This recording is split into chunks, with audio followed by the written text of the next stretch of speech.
Good morning, everyone. Thanks for joining. So let's get started. I hope you guys are able to see my screen and able to hear me. Yes, sir. Yeah, thank you. Yeah. Those who do not know me, my name is Karthik. I'm going to facilitate the session on this serialization. And I do teach data structures, core Java, algorithms, design patterns, collections, threads, Java 8, 9, 11 in Ashok IT. I've been having 14 plus of years of experience, and I'm working as an architect in one of the MNC. Okay, so that's a pretty information about myself. Without any delay, let's get into the today's topic. So the topic that we are going to discuss is serialization. Let's make this as an interactive session, right, guys? Instead of I teach and then you guys ask me questions at the end. So let's make it as an interactive session. Okay. So can someone tell me what is a serialization that you know?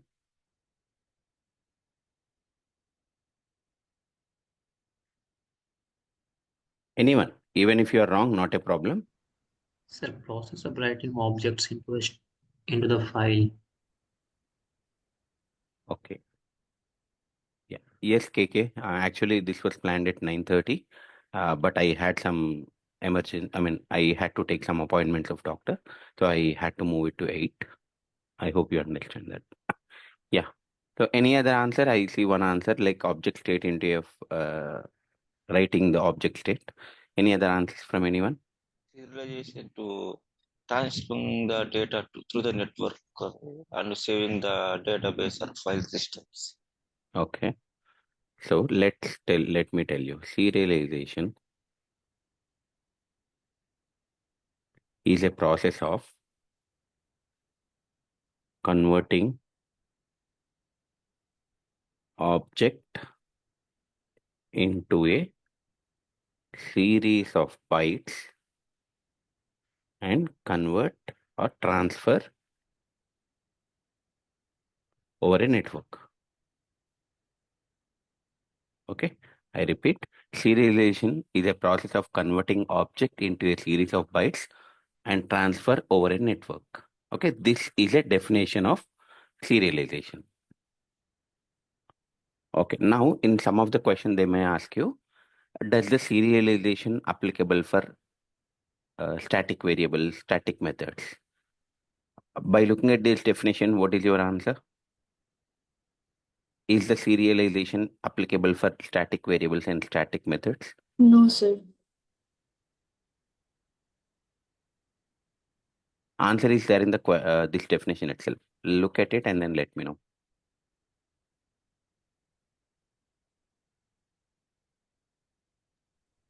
Guys, why Sir, did we I are write talking here? about objects, so static is not applicable here. Yeah, static variable does not belong to an object. It belongs to a class. So can I say that does the static variables can be serialized? No, sir. No, right? That is a simple answer. Now let's get into the uh, what you call the serialization. How to do the serialization? Okay, I'm creating a new package ashokit.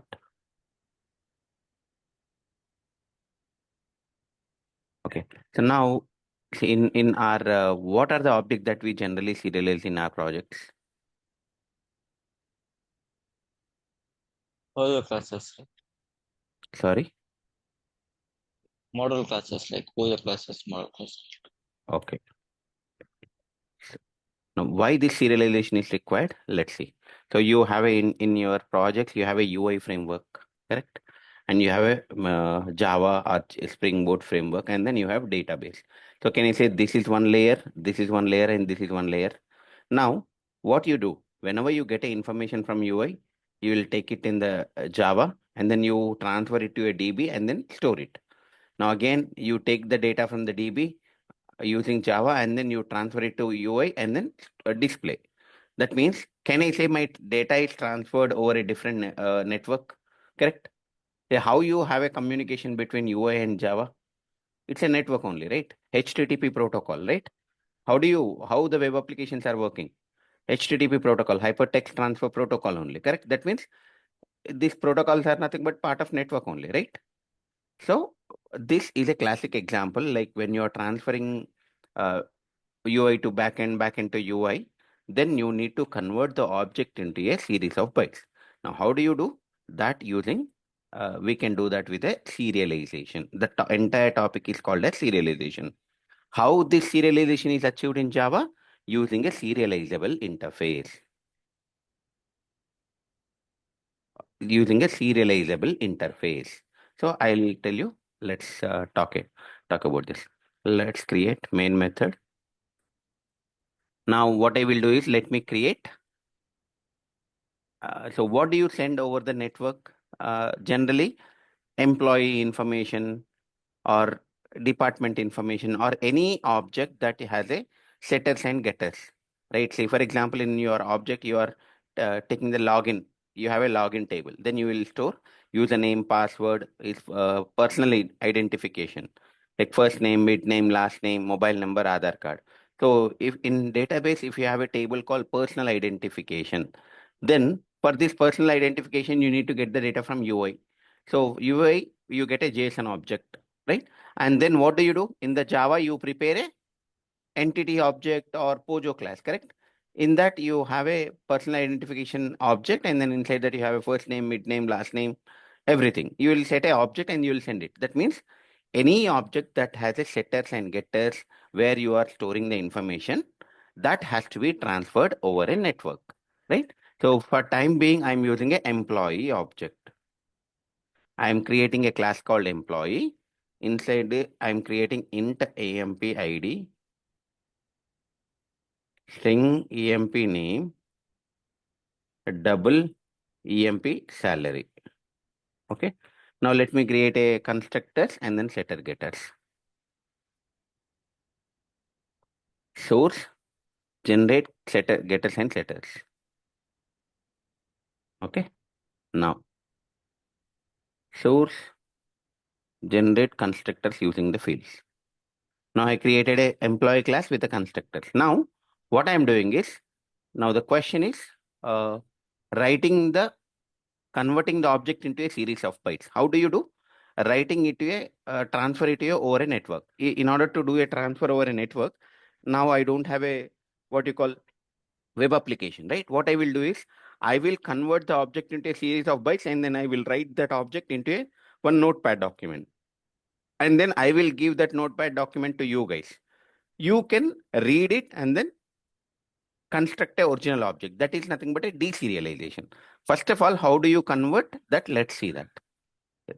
So we need to convert the object into a series of bytes. Let's write file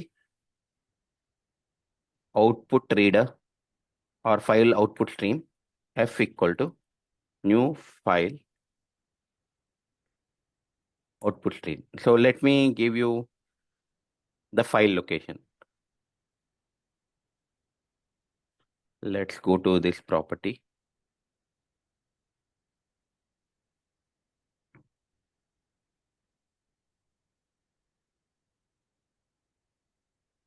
So, so in this location, let me create.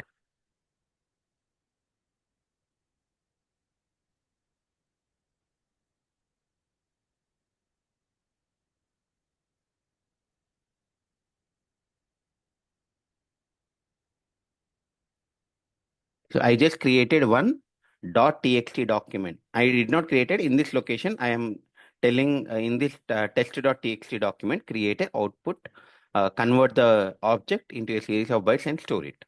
Don't worry about it. You will understand in another few minutes. So now I'm in order to write data to a file. So I'm using a file output stream. Okay. After that, we need to use buffer output stream b equal to new buffer output stream. And I need to give the file reference and then b dot write object.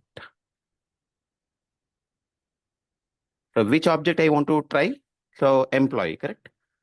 employee E equal to new employee, and I'm creating constructor 123 is an employee ID, and employee name is Karthik, and employee salary is 10,000.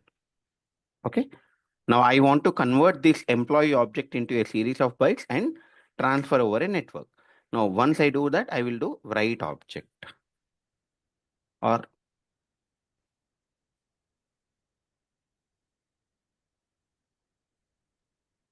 Sir, we will use object output stream.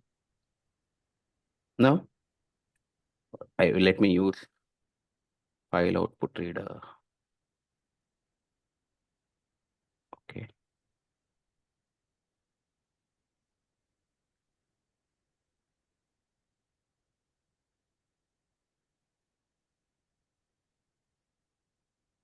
Okay. Let's write on. Let's use E.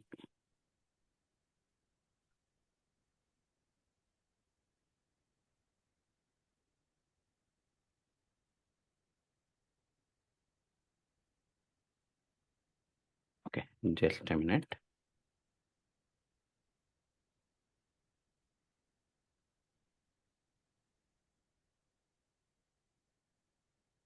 Yeah, I have to use a object output stream. Yes, correct. Object output stream, because I am writing a object, so object output stream. Now I can get write object.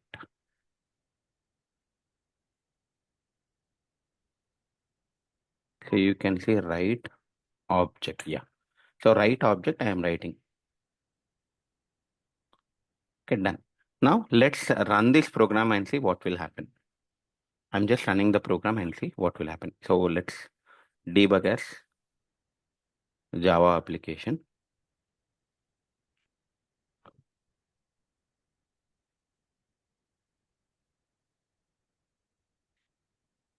See what happened? I'm getting exception. What exception I'm getting? Not serializable exception. Correct. So and not see. Let's execute this and see what is the exception. Now I got an exception saying that java.io.not serializable exception. And which object I am trying to serialize? com.ashokit.serialization. There is a package name. Inside this, which object I am trying to serialize? Employee. Correct? So now I am getting an exception that this object cannot be serialized. Now, how do I serialize it? That's a question, right? Sorry, go ahead. Someone is saying Yes. something. Yeah. Implement a serialization concept. Yeah. So now the first thing, if I am, see, why did I use all this code? The file output stream, I am writing anything that you want to write something to a output in the form of file, you have to use a file output stream. Now, object output stream is the one which will convert the object into a series of bytes. Now, I am doing object output stream and then write object. This write object is responsible to convert the object into a series of bytes. What is a series of bytes? I will tell you later. I will show you later. But I just followed this code. Then I'm getting a not serializable exception. That means I'm not able to serialize this employee. That means I'm not able to convert this employee object into a series of bytes and then transfer over a network. I'm not able to do that. The problem is any object that you want to serialize it, that has to implement serializable interface. So in the serialization, the first thing you need to do is, what is the thing? If you can you serialize a object without a serializable interface? No. So the first thing you need to remember is any object. When I say any object means any object that has a setters and getters in our real-time project, you might see all the object that has a setters and getters implement serializable interface, right? You understand? Have you seen any Pojo class in your project that is implementing serializable interface? Now you understand why they are using that. Have you guys seen serializable Yes, sir. implementation for your model Yes, class? sir. Yeah. Yeah. Now, the reason that if you don't write it, what will happen? Whenever we are writing a object state or converting into a bytes in order to transfer over a network, it cannot be serialized. That is the reason all the Pojo classes in your project will implement serializable interface. Now, what is the interface? Interface will contain abstract methods, right? Now, what is a serializable interface? How many abstract methods does it contain? Here, No, it doesn't have anything. Marker interface. Yeah, any a interface which does not have any abstract Marker methods is interface. called as marker interface. I repeat, a interface which does not have any abstract methods is called as marker interface. Now the question is, sir, if it is a marker interface, how does Java know that it has to be serialized? Right? Now, the implementation will be there in the JVM. So now whenever your class is implementing a serializable interface, and this method, this write object is the method which converts the object into a series of bytes, and then that will be stored in this file output stream. Now, this method will have a logic. Now, if you go inside this method, inside the JVM, they will write, see, write object to overwrite, write object. Oh, so here you have write null, write handle, everything, right? Write class description, write class, etc. Right? See, write class description. If you go inside this, what they do is inside the JVM, the Java creators have written the code in such a way that if a class or if a object, any Pojo class that is implementing serializable interface, they will convert the object into a series of bytes. And then using this write object method, they will store. Now, earlier I'm getting a not serialization exception, correct? Now that means in future, whenever you get a not serializable exception, what is the solution? implement a Implement serial. serializable interface. Where you implement a serializable interface? Should I implement the serializable interface in this class? No, Pojo classes. Whichever the class that you want to serialize it, or to the right object, whatever the object that you are sending, that you are doing a serialization. That means the Pojo class or model class that you are trying to serialize is not implementing serializable interface. Correct? Are you getting? Yes. Yeah. Now let's run further. Now I should not get error, right? Now in this location, do you see? Let's go to this. This is the same path where I'm having this workshop. Let's go till here and see, do I have any? See, test doc earlier, these are test document that is created earlier, correct? When I'm getting an exception. Now what I will do, I will delete this. Okay, let me stop this program and then delete. Okay. Now, do I have any test.txt folder in this location? No, sir. Yes, No. Now let's run the program now. the automatic created. See, it has not yet created, correct? Now, see, file output stream, what it will do? It will create a folder, sorry, location file. See, it has created a file. Do you have anything in this file? No, sir. Age of no, Nothing. sir. Nothing. So that means what is the output? What is the functionality or what is the work that file output stream will do? In the given location, if the location is accessible, it will create the document. Here test.txt document. If I keep .xls, it will create a Excel sheet. If I create .doc, it will create a .document, right? Word document. Now and then let's look at the next two lines of code. See, write object. From the write object, earlier I am getting exception. Now the exception is not there. That means write object has converted the employee object into a bytes, and that object state is written to a this file. Now let's open the file and see. See, do you see? This is how the object is converted into a series of bytes and stored in this object file. Now, do you guys understand what is content of an object? Now here, what is the data that I stored in this object, guys? Employee object. Employee name is Karthik. Employee ID is 123. Salary is 10,000. But by looking at this object state, will you be able to understand? No, sir. That means, are you able to? So that means now object state is nothing but what? Whatever the object contains. That means contains means data inside a object that is converted into a series of bytes and written to a file. Now, now the problem is now here you are sending this over a network, correct? Now during the network, see when you do a password, when you click on login, what they will do every time? They do the encryption. How do you know that your details are correct? Whenever they are matching it, they have to do the decryption, right? That means when you have an encryption, you have a decryption also. Similarly, when you are converting the object into a series of bytes and sending over a network, at the network end, you have to convert the series of objects back to the original object, correct? So that means why do we use all this? To read the data object back, right? If not, then it can be hackable, right? So now from this object, this file is containing the employee object. But I do not, by looking at this, I do not know what does the employee object is containing. Now, reading this file and then constructing the original object back is called as deserialization.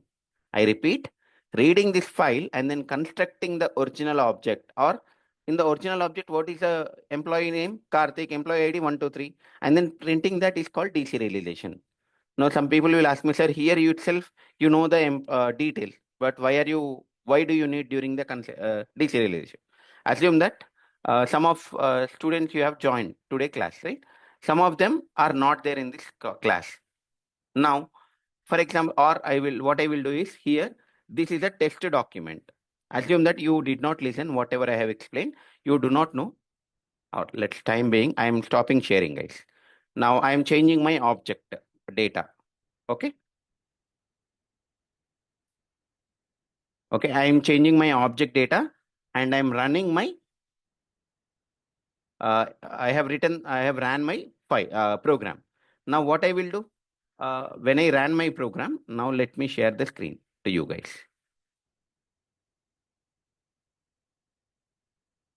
Can I say that I have modified some changes? In my employee object, I some employee ID or employee name, something I have modified. By looking at this, can you guys tell me what is the salary of an employee? What is the employee ID of an employee? Can you tell? No, sir. No. Then if I give this file to you, I will send this file to over a what you call WhatsApp or email, anything. I will give you this file. Now, will you be able to read this file and then construct the original object back? No, Yes sir. or no? That is nothing but it's deserialization. Now, what is the reason? Why do we need the deserialization? See, whenever you are doing a serialization, object state is written to a file. So, can you understand what is the content of an object by looking at this? Can you tell me what is the employee ID by looking at this file? No, Does sir. anyone guess?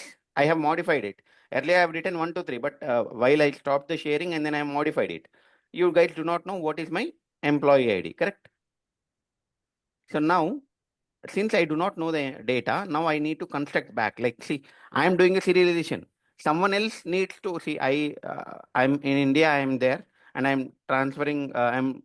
So I don't want to give the information over a network. Then what I will do? I will construct the object state like this, and then I will give it to my friend over an email. Now, what he will do? He will read this file and he will write some program and he will construct the original employee back. That is nothing but deserialization so that he will understand what is the data.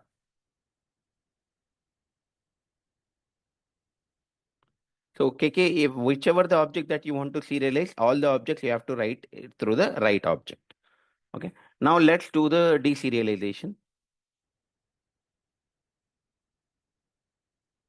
I'm creating a new class.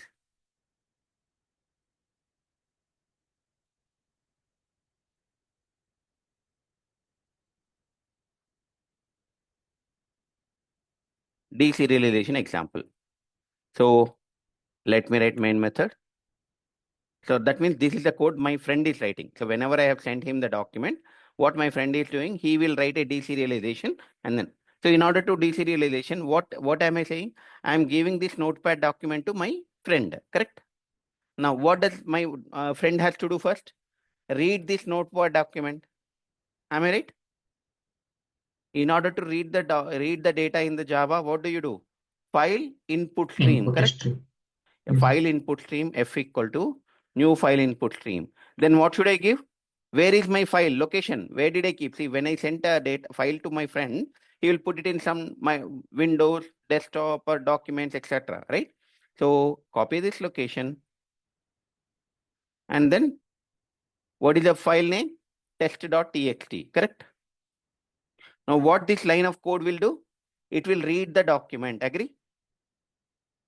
I did not perform any deserialization. This will read the document. Once you read it, now in order to, whenever you are writing, whenever you are converting the object into a series of bytes, what method you have, what class you have used? Object output stream. Now we have to use object input stream. OB equal to new object input stream and F. So see in this, which is the method converting the object into a series of bytes while doing the serialization? Write object method, right? So now read object method, OB dot read object. There is a method called read object, correct? Read object method is the one which is responsible to convert. So once the file object output stream, what it will do? It will read the series of bytes from this file. And then this read object method will construct the original object from this series of bytes. So this is what? It's a byte data, right? From this byte data, it will understand, this read object will understand, and it will construct the original object. Let's do employee E equal to. So I need to do the typecasting. Because this read object method return type is object. So I need to do the typecasting. Now, once I typecast it, once I get a original object, what I will do? E dot get employee ID. I'm trying to print it. What is the employee ID? What is the employee name? What is the salary? Okay. Sir, how do Employee you name. know it is employee object only? Because during the serialization, I am doing employee object only, right? Yes, sir. But while doing deserialization, how you know that it is employee object only, sir? So your that information we need to tell, right? So which Okay. object you are sending, then only we can construct the right.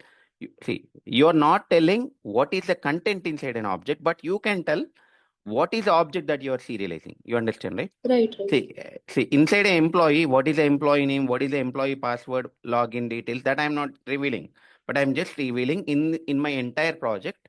I have to transfer that employee object over a network, so that you need to know. Or what you can do is you can typecast it to object, and then see for now the question is, sir, in my project there are 100 objects. How do I know? Then this return type will give you the object, right? Now you can write instance of.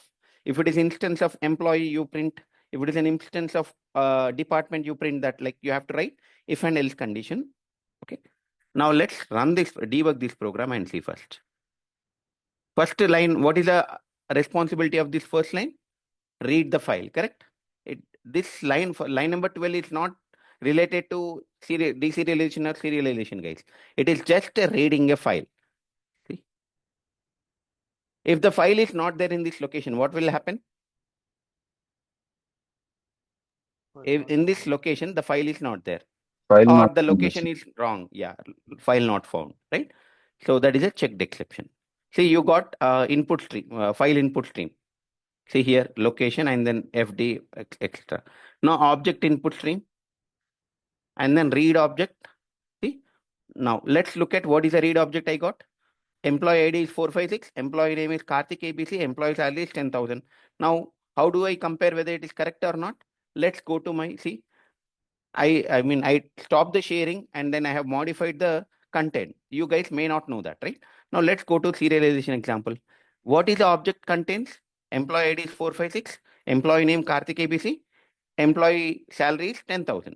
Now, whenever I print my deserialization, is it printing the same data? Yes or no? Is it printing the same data? yes. Yes, this is nothing but a deserialization.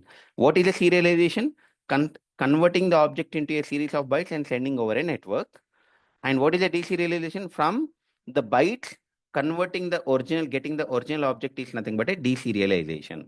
Now, you might have heard what are the different ways to create a object in Java, right? Did anyone face that question in the interview? Yes, sir.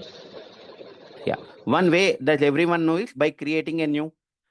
Using new keyword, you can create a object of any class in Java, right? So another way is during deserialization. See, In the deserialization, are you creating a separate object or not? Yes. So the one of the way to create a object in Java is using deserialization. Using deserialization. Any questions so far? Sir, can you please explain serialization UID also? Yes, I'll come to that. But any questions so far? Actually, okay, I understood, sir, serialization. But before serialization, already file system is there, sir. Why especially in the serialization? So now file, see, if I don't write this file, output stream, file, input stream. So how do I tell you that I am writing the object data into a series of bytes? See, if I am not doing this, okay? Now this way, what these two lines of code will do? It will convert the object into a series of bytes and then a series of bytes. That's it. But how do I tell you that? How do I show you that? Correct? Okay. See, now if I open the notepad, I'm able to show you that this is the object. See, first of all, if I don't show you this, you don't say, why do I need? I know already the details, right? But if this is a object state after converting into a series of bytes, this is how it looks like. From this one, do you know what is the Okay. employee name ID? No. In order to show you that, what is this? It's a file. Now I need to create a file. In order to create a file, what do I need to do? I need to use a file output reader, file input stream, right? Yes, See, yes. this is not mandatory, guys. See, in order to explain to you guys or whoever is writing the program, whenever you Google it, file input stream or serialization, you get this line also. But this line is not there, not needed in your real-time projects, correct? You understand now? Yes, yes. Yeah. So now deserialization is nothing but converting the original object back. Now let's remove this default. Okay. What I will do is now let's create in the employee class. So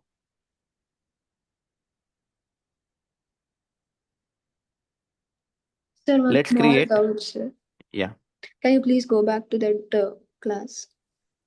So, sir, when you're commenting the line number 12, why you're not getting error in 13, sir? Because you're passing the object of that file So, input stream. so this I'm getting. Look at here. Okay, okay, It is not visible. It is so small. okay. Okay. Yeah.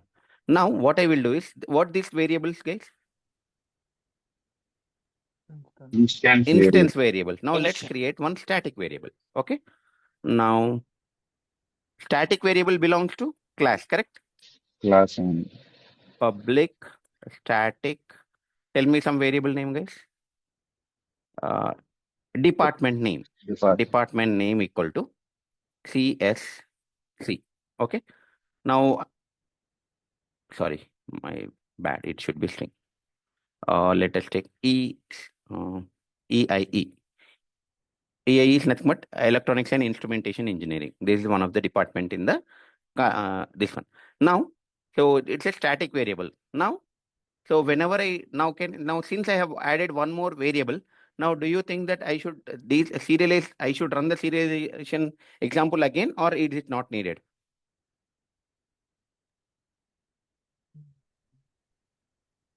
I have modified the source code of my employee class, so I have to serialize it again. What I'm trying to tell you is, can I serialize it non-static static variables or not?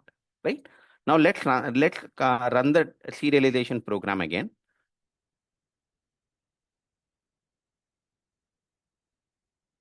See, I have ran. The object state is written. Let's see. Let's verify whether the object state is written. Yes. Okay. Now, see, in the whenever I do deserialization, I will get employee ID, employee name, employee salary. Apart from this, what do I have, Elsa? What is the another variable I have? Department. E dot DEP name. So I don't have a setter getter. I have not created. So directly I'm trying to print it. E dot DEP name. See, let's see what it will print. Okay. What do you think? What it will print? As the definition says, only object. Correct? That means what it will print? Any answer? No? AI. MTR null.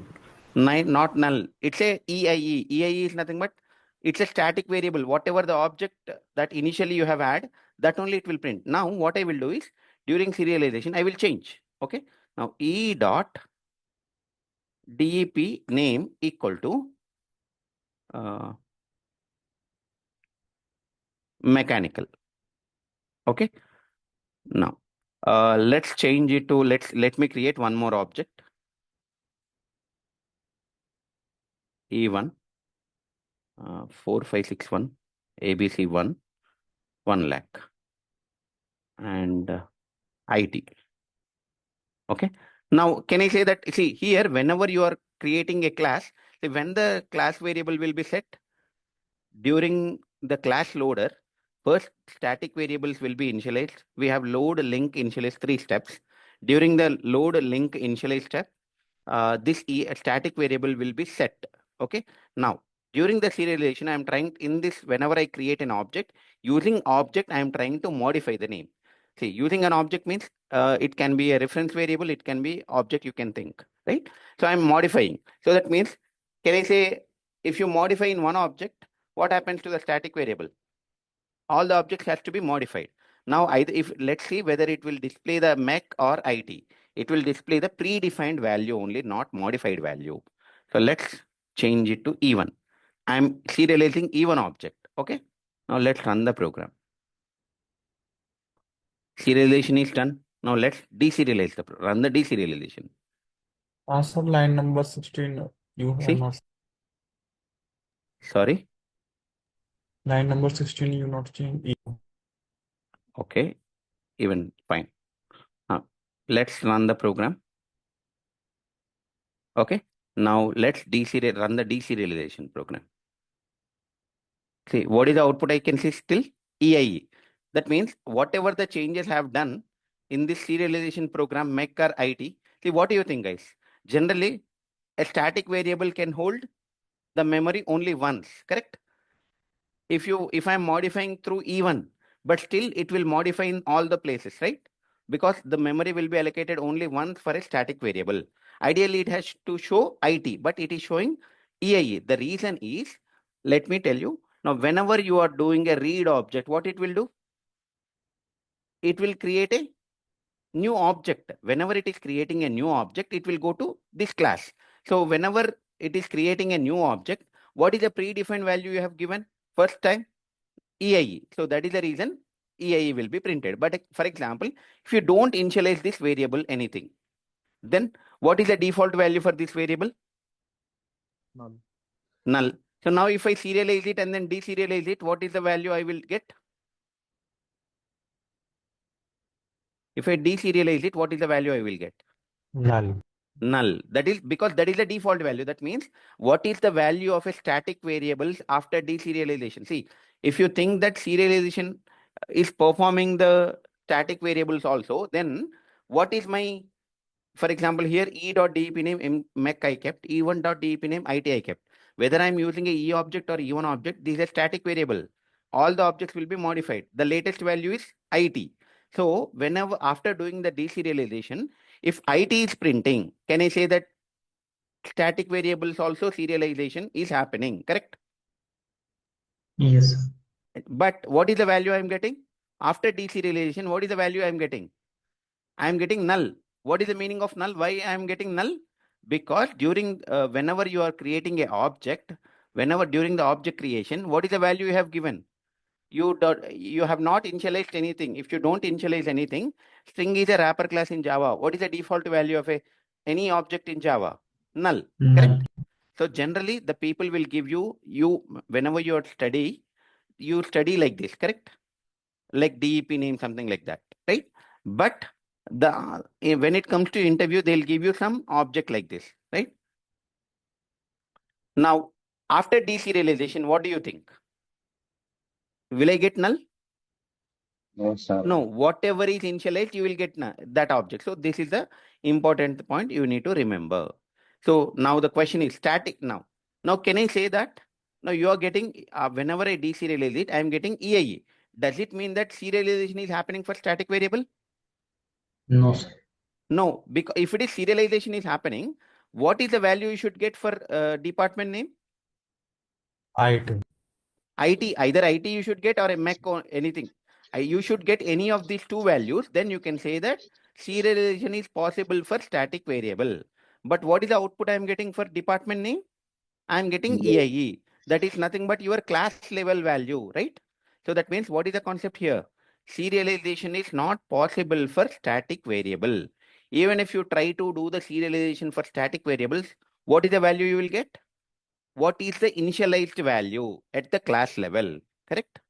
If it is not initialized, you will get null. If it is initialized, you will get that default value. Sir, but we can update the static variables, right, sir? Only for instance variables, every time it will create the new object, but for static variable, we can update the values, right? So that is what I am updating here, right? But that is ignored, correct?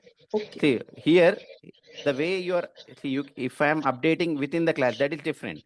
But here, I am creating a separate object and using that object I am creating. So that means once the object is created, so that means whatever it is there during the initialization only will be considered. Later, if you update it, how do you update? Using a class name or a reference variable name. That is not, that is ignored by the deserialization. That is the concept here.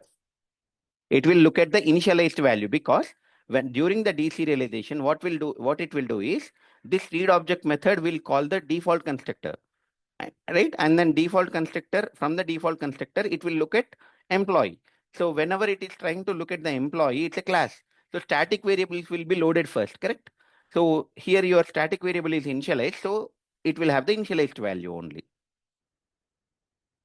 Hope that answers your question. Yes, sir. Yes.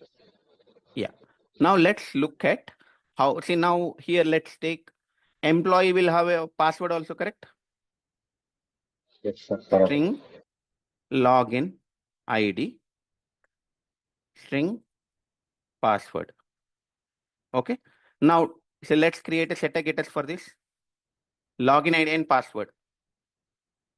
Source generate getters and setters for login ID and password. Okay. Now let's create a constructor with this login ID password also. Where is that source? Constructors using. Okay. Now during serialization, let me give user ID is Karthik123 and password is Ashok IT. Okay. So my password is Ashok IT without space. Let's remove the space. Okay. Now, whenever I'm transferring this object over a network, what do you think? What do you think I should do? So do you see, now I will write object state to a Word document or notepad document, etc. After that, do you think should I serialize the password also? Do you tell your password to your friends or anyone? No, sir. That means you see, now what is the scenario here?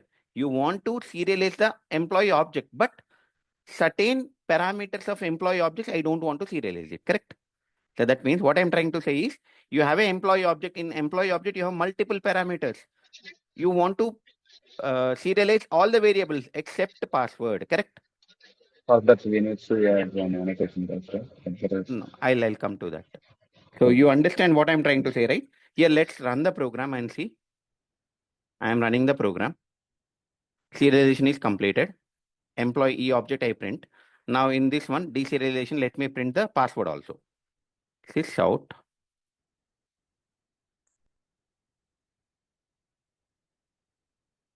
system dot out dot print ln. Now e dot get password, e dot get login ID. Now let's run the program and see what I will get. See, are you able to see my password? Ashok ID. So that means your password and sensitive information is also getting serialized. Do you need to serialize this password, guys, in real life? No, sir. Not required. That means what is the concept here? I want to serialize an object, but certain parameters of an object, I don't want to serialize it. Then whichever the variable that you don't want to serialize, that you make it as a transient. There is a keyword called transient in Java. whichever the variable that you want to, that you don't want to serialize in the object, that variable you need to make it as a transient.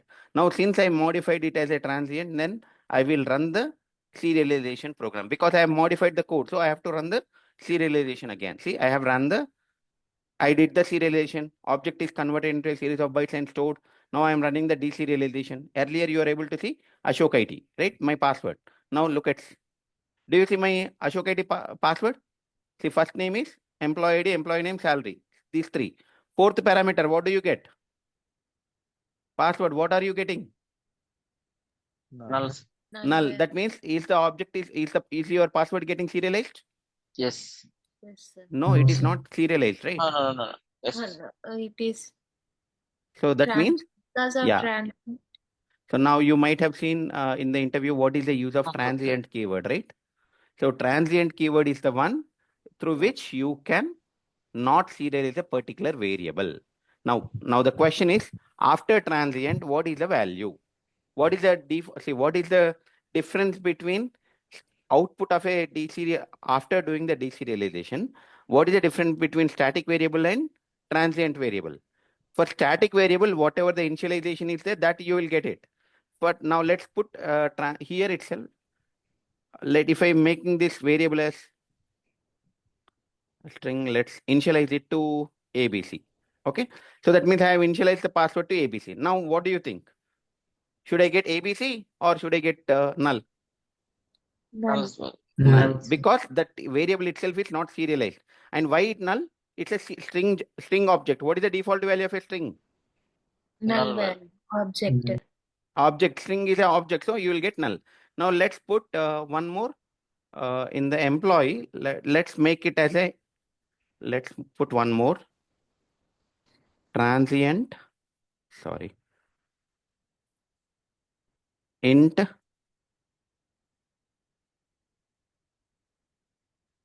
DEP number. I'm just putting some number, guys. 98. Okay. Now, let's run the serialization.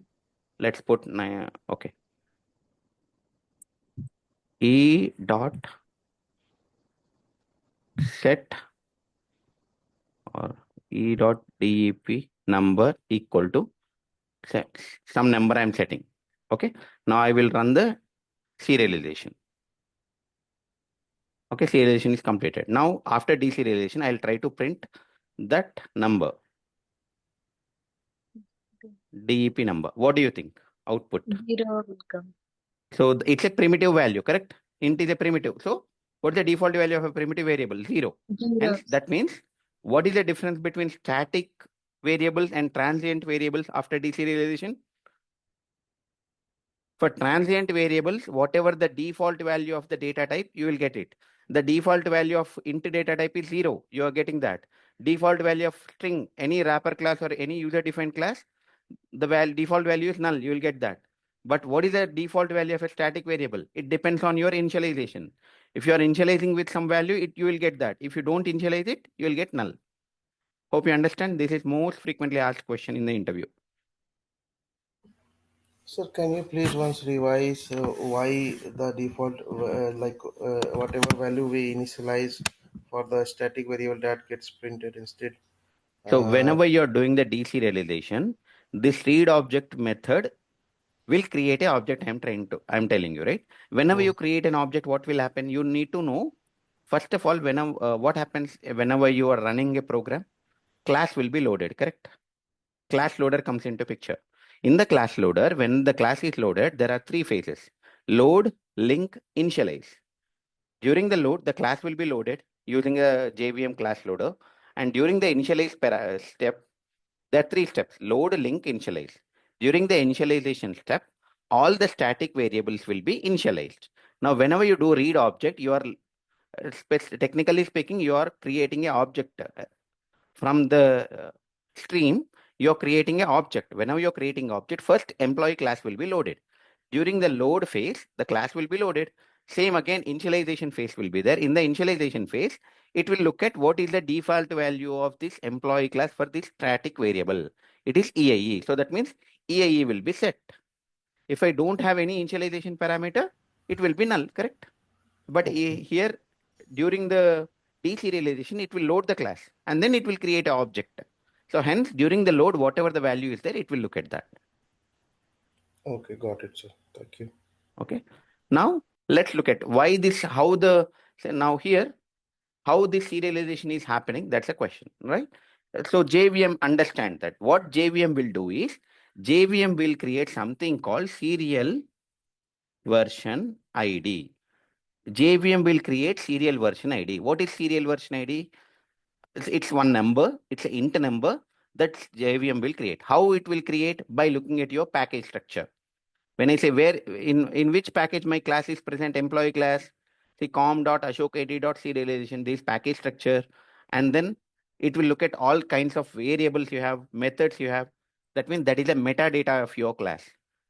The JVM will look at the metadata of your class and then it will create serial version ID. How it will create? It will use SHA algorithm.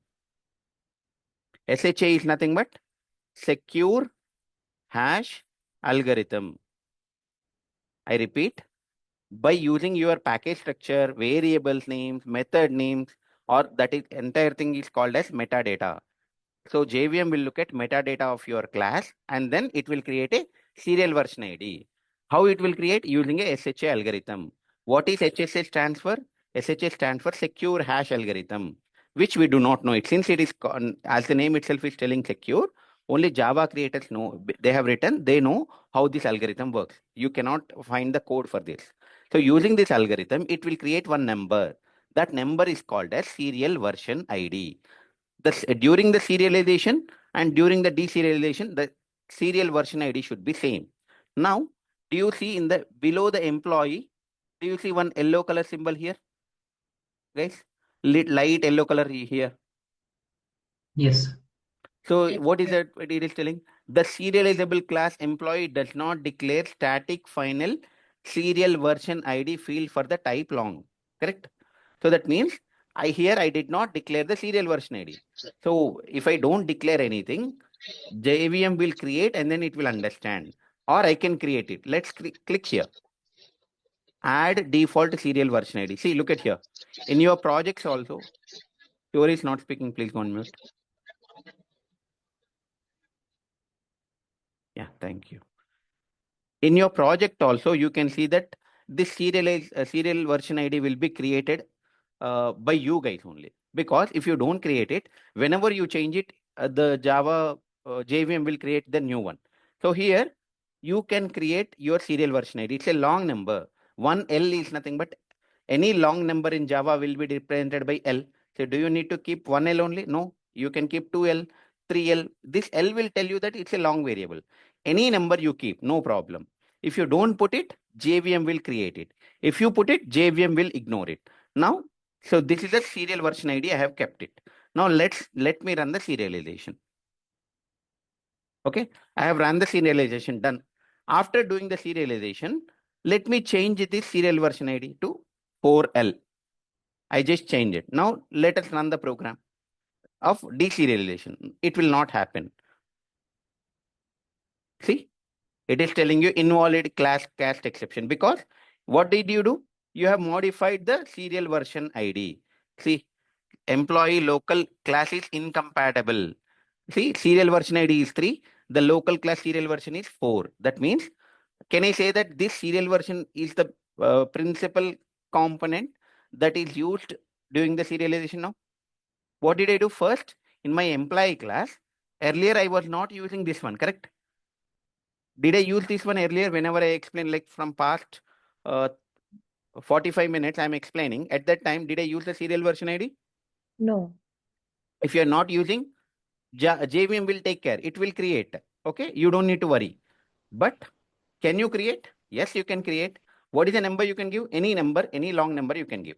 Now, what I have done during the serialization, I have given number 3 and then I have done the serialization. During the deserialization, if someone is modifying this, can the deserialization is possible? No. See, look at here. That means this serial version ID will plays a major role during the serialization and then deserialization.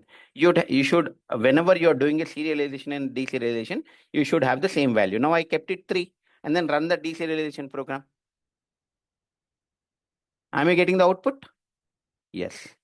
So now how the serialization is possible? In order to do the serialization, a class which you want to transfer over a stream or over a network, that class should implement a serializable interface. Now, by looking at the package structure or metadata of a class, JVM will create a serial version ID. How it will create? By using SHA algorithm. What is SHA? Secure hash algorithm. Now, by using this algorithm, JVM will create. And if I don't, is it mandatory to mention the serial version ID? No. If you don't mention it, JVM will create on your own. If you want to mention, you can mention some long number. But this long number should be there, should be same at the time of serialization, at the time of deserialization. Hope the one who asked the question on serial version ID, is it clarified? Yes, sir.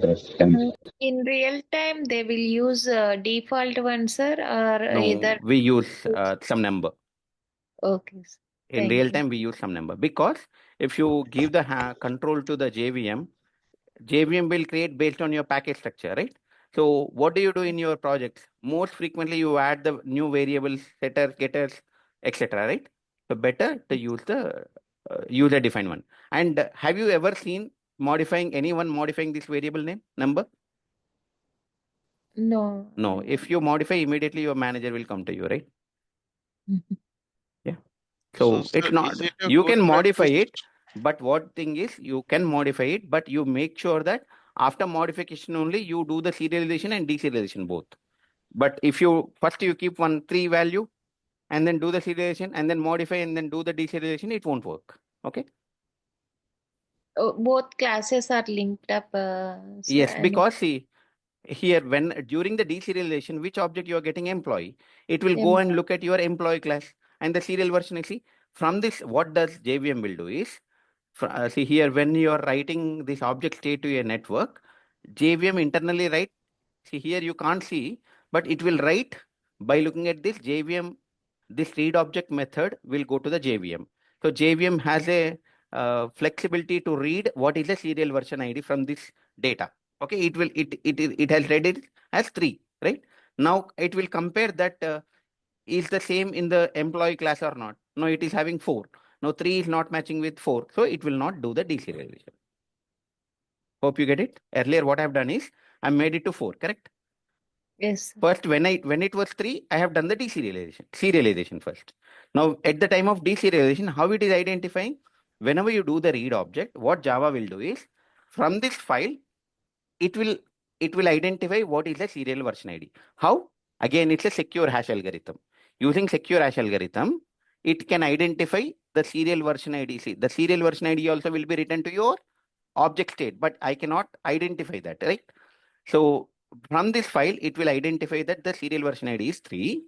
And then in the original class, it is 4. Since both are not matching, it is showing you that incompatible class cast exception, right? Yes. Yeah. Thank Sir, you. if we change variables also, it will be same like EMPID, we are initializing some value, right? Mm. After doing serialization again, if you do some changes and if you do deserialization, it will take that object from. No, it is not a static variable, right? It belongs to an object. Here you initialize employee ID to 1, 2, 3. Okay. And here you change during a object, you change it to during serialization, you are initializing with 4, 5, 6. So 4, Yeah. 5, 6 only will come because Yeah. employee ID is not static variable. Whatever the concept I have explained, that belongs to a static, correct? Yeah, 4, 5, 6 is okay, sir. Now we'll do serialization in object. It will be having 4, 5, 6. Again, I Yes. am making like 6, 7, 8. After I will do deserialization. No, It will no. take That 4. means you are making 6, 7, 8 when you are making. After doing a serialization or before. See, after this line After you're doing, serialization. then how does Java will know, right? Okay. See here, if you do the change value of employee ID to 7, 8 or something, some like that number, which you have, see, this is the line which is doing the serialization, correct? At the time of serialization, what is the value you have? 4, 5, 6. right? Yes, sir. Before this, whatever you do, it can do the serialization. It will convert into over a network and then pass it. But after you do, how does I know? How does the Java know, sir? Correct? Okay.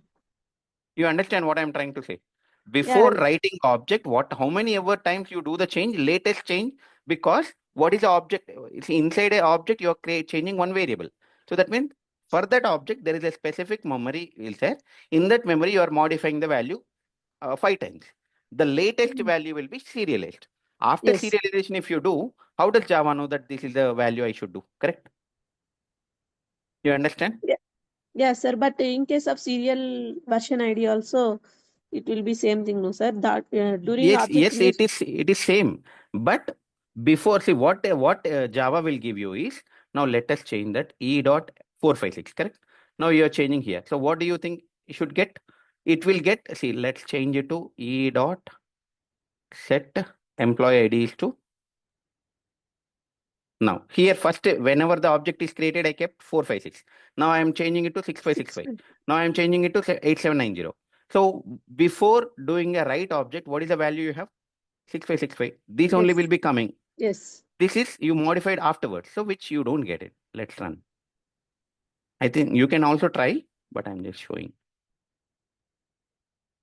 See, I'm getting before how many ever times you do the change before the writing object for an instance variable, that only will be transferred.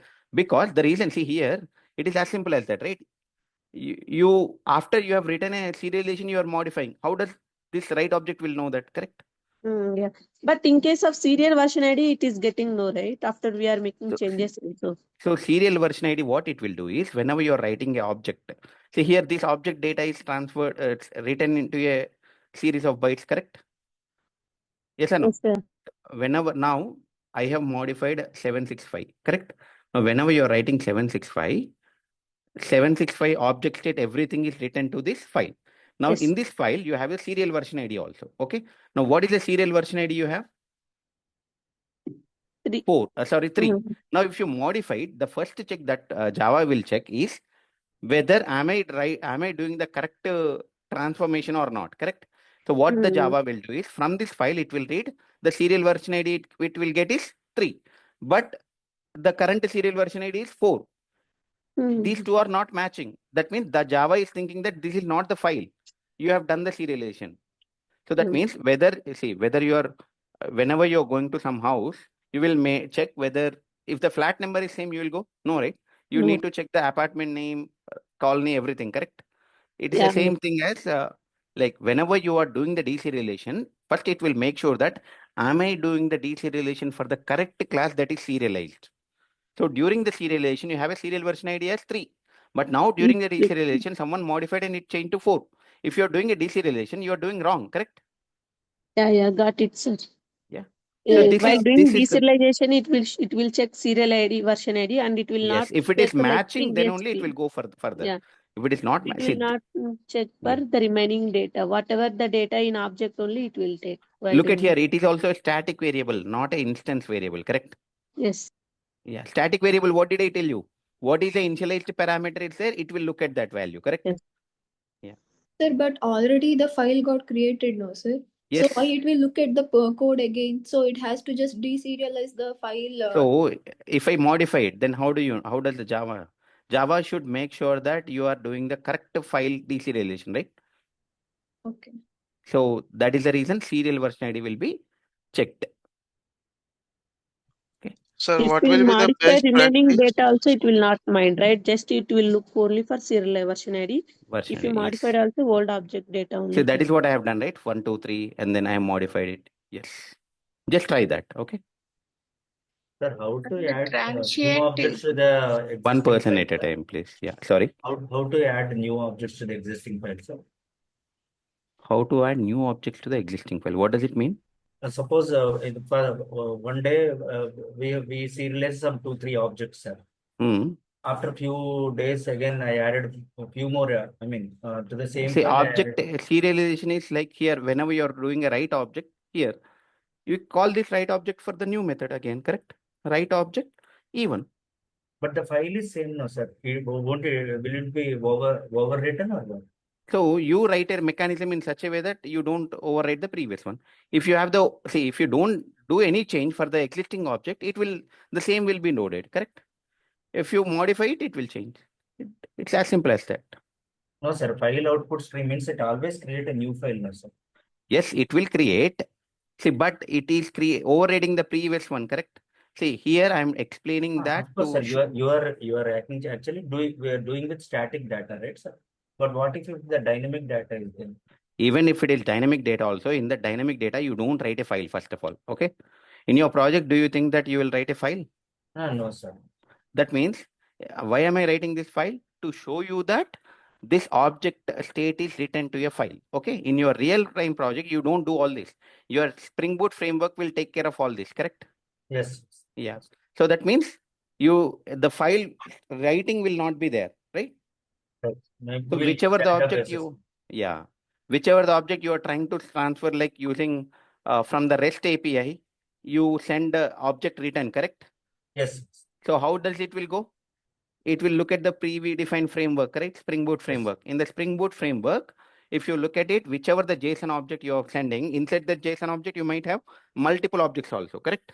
Yes. All those, it will, so there is one, I don't remember exactly, but if you look at the REST endpoint, annotation, post annotation and all, in that classes, it will be present.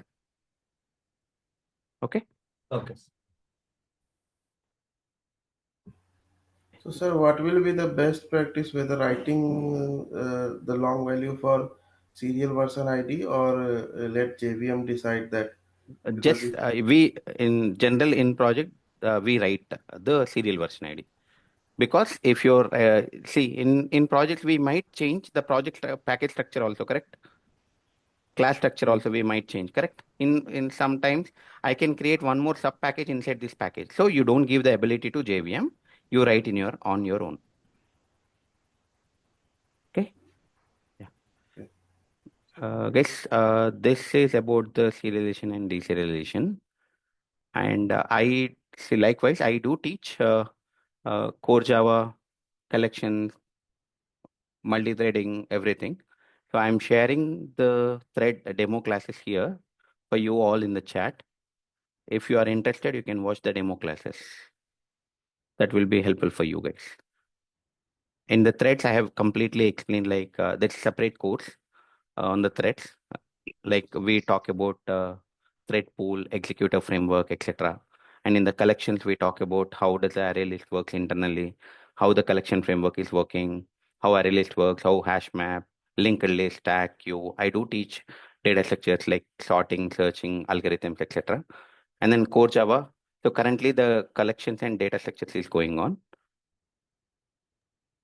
And if you are interested, you can join that too. In threads, in real time, most of the people will use executor service, sir. Yes, that is what I taught in the threads. So separately, so generally what I observed is when you are going for a core Java, they just teach you what is the definition of a thread, how many ways the thread can be created, correct? No one Yes. teaches executor framework, join method, lock mechanism, etc. Right? So that's what I have taken separate thread workshop. Like if you want to join again, like again, same problem, right?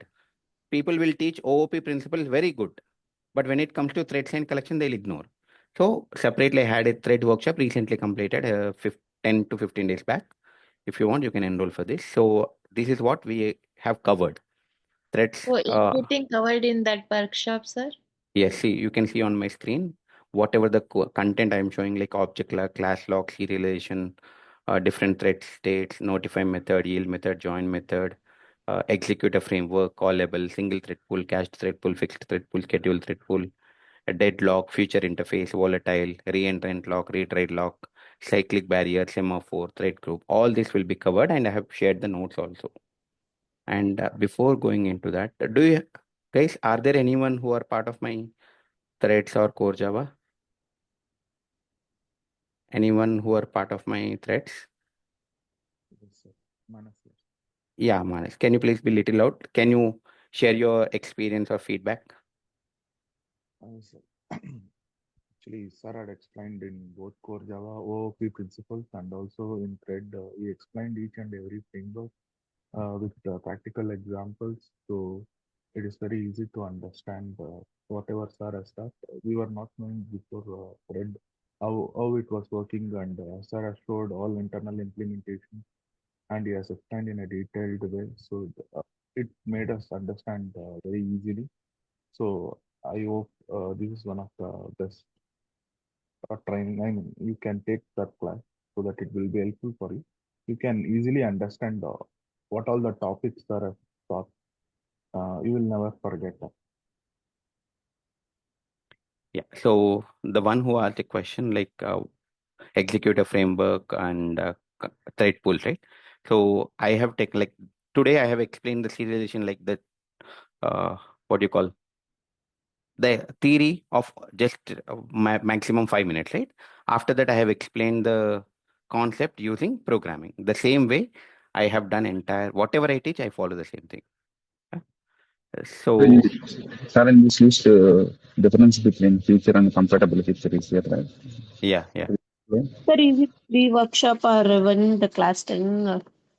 So Is it this whatever you are joined now, it's a free workshop, but this is not the free workshop. It takes 30 days to oh, complete this. I mean, when I say 30 days, per day 1 hour.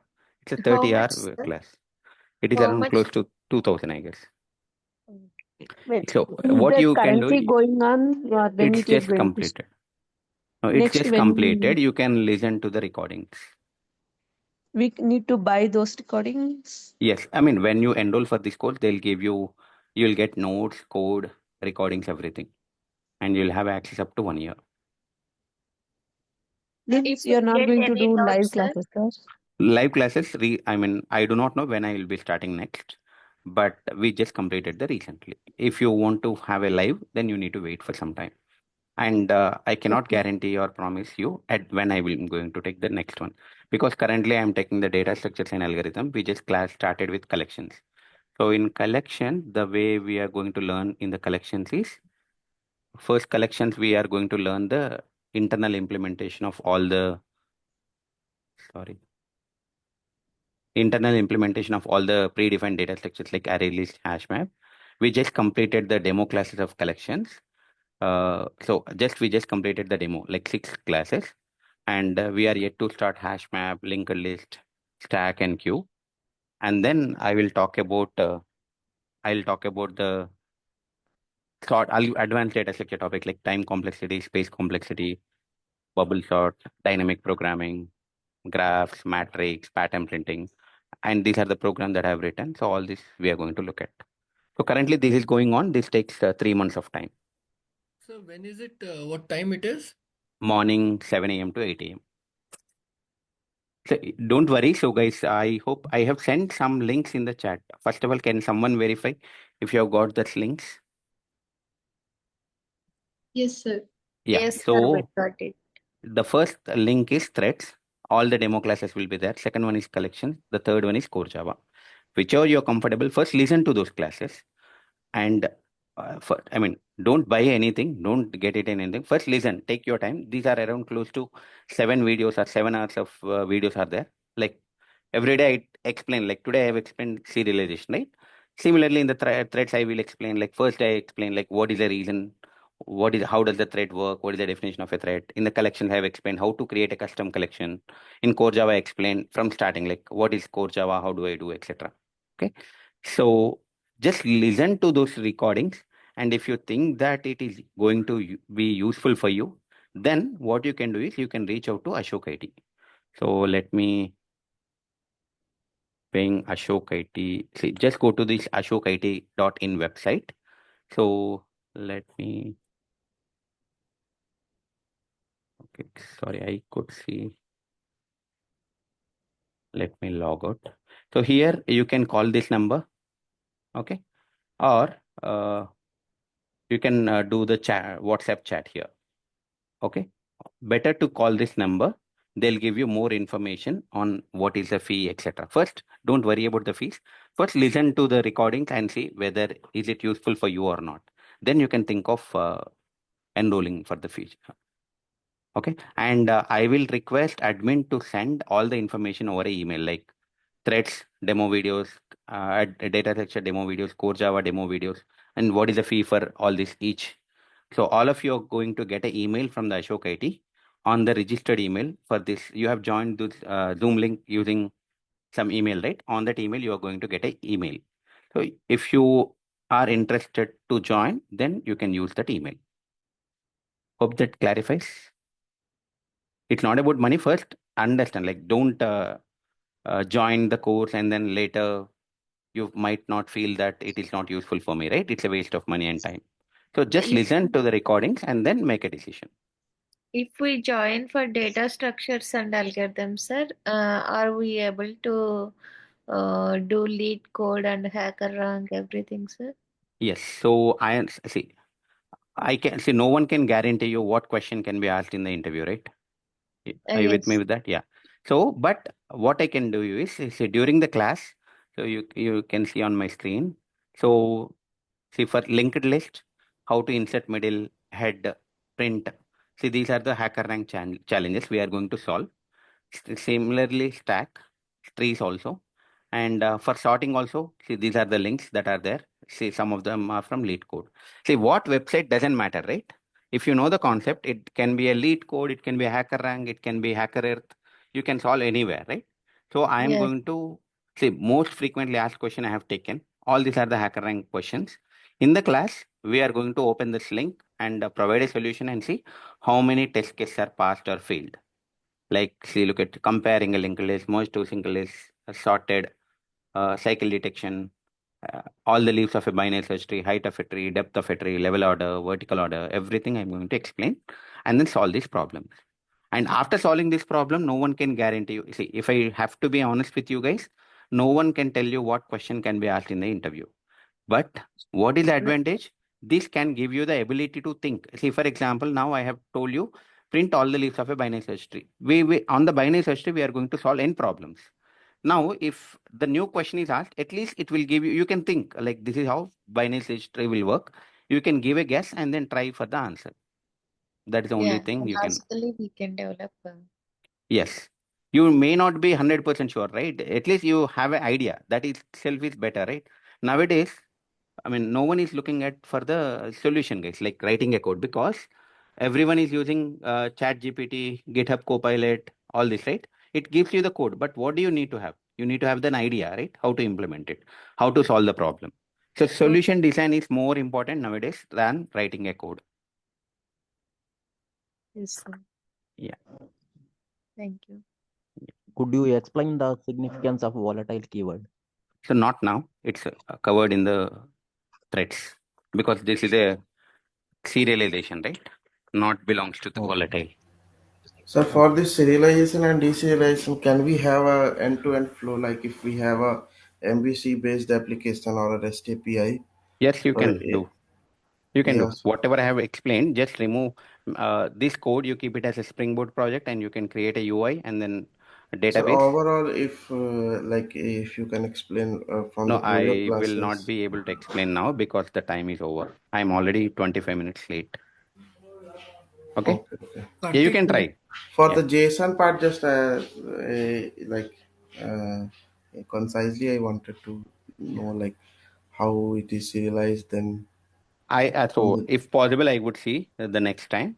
We can But do for at this point of payloads. time, yeah, Karthik, sir, yeah. this thread and collection video, we can call and have the pre-recorded videos, right, sir? And will Not it have the pre-recorded. This code? so these are the live. See, like I explained today, Hmm. that session today's recording is also. I mean, today's class is also recorded. Same Hmm. way, I do take demo classes for everything what I teach. Hmm. Those are the recording videos you will be given to you. But if I buy it, the collection ones, will it Yeah, have all collections the? will be like we just completed 6 to 7 classes as I mentioned, and Hmm. remaining every day morning 7 a.m. to 8 a.m. You can Hmm. join morning and then you can listen. That will be a live because it's going. Hmm. Hmm. But threads is already over, so Yes, thread I correct. have to buy it, right, sir? Yes, and see And if at will all it you are have a code, interested, sir? If it has a code also? you, what code? The notes and Yeah, once you enroll, you just let me know. hmm, I will be sharing the entire code, notes, everything. There will be a zip folder. I'll be sharing that zip folder with you guys. okay, Don't sir. worry about the code, guys. See, the intention here is whatever I teach, you will be able to write the code on your own. I can 90% I can promise you if you are practicing for 15 minutes a day. Okay, sir. Got it. Thank you, sir. Yeah, thank you guys. It was nice discussion with you all. If you are interested, do watch the demo videos. Thank you. Have a nice day.